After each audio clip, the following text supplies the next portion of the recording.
Hello guys, അപ്പോൾ ഇന്ന് നമുക്കൊന്ന് ആശുപത്രി പോയിട്ട് വരാം. ഈ കാണുന്ന ആൾക്ക് ഭയങ്കര നടുവേദന 2 ദിവസമായിട്ട്. കുറേ നാളുകൊണ്ട് പറയുന്നുണ്ട് നമുക്കൊന്ന് പോയി കാണിച്ചിട്ട് വരാമെന്ന് വെച്ചാൽ ഞങ്ങളൊരു ഓട്ടോയിൽ കയറിയപ്പോഴത്തേന് എൻ്റെ മുടിയൊക്കെ ഭയങ്കര ഡാൻസളി. ഓട്ടോ കഴിഞ്ഞ് ബസ്സിൽ കയറി ഞങ്ങൾ ആശുപത്രി എത്തിയപ്പോൾ ഇവിടെ ഭയങ്കര തിരക്കും. പിന്നെ ടിക്കറ്റ് എടുത്തു, ഓർത്തുള്ള സ്ഥലത്ത് തപ്പി ചെന്നപ്പോഴത്തേന് അവിടെ ഭയങ്കര തിരക്ക്. പിന്നെ കാഷ്വാലിറ്റിയുടെ എന്തോ ഫ്രണ്ടിൽ ഞങ്ങൾ പോയിരുന്നു, കാരണം ഓർത്തോടെ ഭയങ്കര തിരക്കായിരുന്നു. അവിടെ ചെന്നിട്ട് ഞാനും അമ്മയുടെ ടി വി കണ്ടുകൊണ്ടിരിക്കുക. കാരണം നീലേശ്വരത്ത് ഇന്നൊരു ആക്സിഡൻറ്റ് നടന്നില്ലേ, അത് ഈ ഹോസ്പിറ്റലായിരുന്നു അവരെല്ലാവരും ആദ്യം കൊണ്ടുവന്ന്. അതിൻ്റെ തിരക്കായിരുന്നു അവിടെ. പിന്നെ അതെല്ലാം കണ്ട് കേട്ടിരുന്നപ്പോഴത്തേനും അമ്മ അപ്പുറത്ത് പോയി. പിന്നെ ഞാൻ അങ്ങോട്ട് ചെന്നപ്പോഴത്തേനും 110 അവിടെ ഭയങ്കര തിരക്കൊന്നും എനിക്കിരിക്കാൻ സീറ്റ് കിട്ടിയില്ല. പിന്നെ എനിക്കിരിക്കാൻ സീറ്റ് കിട്ടി. പിന്നെ ഞാൻ എൻ്റെ മുടിയെല്ലാം നോക്കുക, കാരണം ഓട്ടോയിൽ കയറി എൻ്റെ മുടിയെല്ലാം ഡാൻസ് കളിച്ചല്ലോ. അങ്ങനെ നോക്കിയിരുന്നപ്പോഴത്തേനും അവിടെ മൊത്തം കറണ്ട് പോയി. പിന്നെ എല്ലാവരും ഇരുട്ടത്ത് തപ്പിത്തടയായിരുന്നു.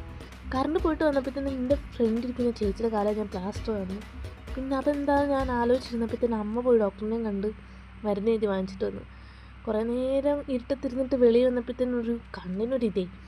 അത് കഴിഞ്ഞ് മരുന്ന് വാങ്ങിച്ചിട്ട് ഞങ്ങൾ വെളിയിൽ വന്നപ്പോൾ ഞാൻ പറഞ്ഞു ജ്യൂസ് കുടിക്കാമെന്ന്. ജ്യൂസ് മീൻസ് എന്തെങ്കിലുമൊക്കെ കുടിക്കാമെന്നാണ്. പിന്നെ ഞങ്ങളുടെ കൂടെ അമ്മ ഒരു പപ്സും ഞാൻ ഒരു മീറ്റ് റോളും വാങ്ങിച്ച് കുടിക്കാൻ വേണ്ടിയിട്ട് ഞാൻ ഒരു ജിഞ്ചർ ലൈമും അമ്മ ഒരു ബ്രൗണി ഷേക്ക് വാങ്ങിച്ചു. ആ ബ്രൗണി ഷേക്കിൻ്റെ പകുതി ഞാനാണ് കുടിച്ചത് ആക്ച്വലി. അതല്ലെങ്കിലും അങ്ങനെയാണല്ലോ, സർവ്വസാധാരണം. പിന്നെ ബസ് കയറി തിരിച്ച് നടന്നപ്പോൾ നല്ലൊരു ആകാശം, എനിക്കങ്ങ് ഇഷ്ടപ്പെട്ടു. പിന്നെ ലേസും വാങ്ങിച്ചിട്ട് ഞങ്ങൾ വീട്ടിൽ പോയി.